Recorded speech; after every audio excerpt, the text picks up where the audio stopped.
Welcome, ladies and gentlemen. This is Basil Rathbone inviting you to join me beyond the green door.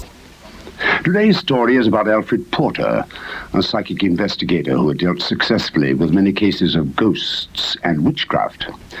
Most of these cases had been fraudulent, but a few had been disturbingly real.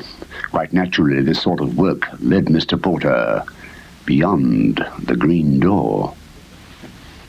Late one evening, Porter heard a sharp knock at his door. He opened it and found a middle-aged couple outside, both trembling with fright. The man said, "Mr. Porter, my wife and I have just had the scare of our lives.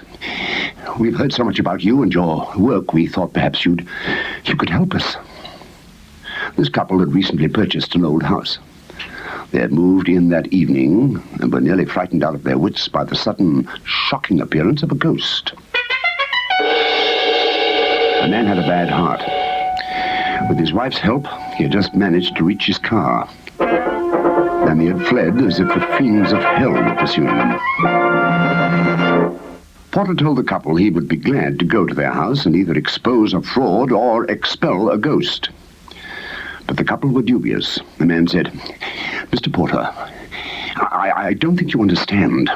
This ghost is real, and it's dangerous." "Don't worry," Porter said. "I think I know my business." Porter then put certain useful articles in his pocket. The couple was still apprehensive, but they decided to trust him and returned to the house with him. It was nearly midnight when they reached the house. It was a tall, sinister old structure with narrow front windows like a dozen staring eyes. Inside draperies fluttered, and the boards creaked ominously underfoot. Suddenly Porter heard the woman scream. He whirled and saw that her husband had collapsed, clutching his heart. The reason was all too clear.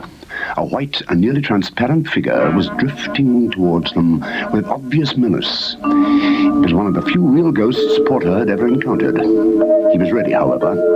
Quickly he pulled a curiously shaped charm out of his pocket. The ghost wavered, shrieked in agony, and vanished. Porter turned to the stricken man and loosened his tie. The man's eyes slowly opened. Is it gone?" "It's gone for good," Porter told him. "Thank you," the man whispered, gripping Porter by the arms. "My wife and I couldn't bear it. We couldn't live with that thing in the house." "All in a night's work," Porter said, turning to the woman with a reassuring smile. She was staring at him. There was a strange expression in her face, and for a moment Porter couldn't place it. He looked more closely at the woman's pale face and saw her glowing red eyes and pointed front teeth, saw how the woman moved closer and closer to him as he struggled helplessly in the man's inhumanly powerful grip.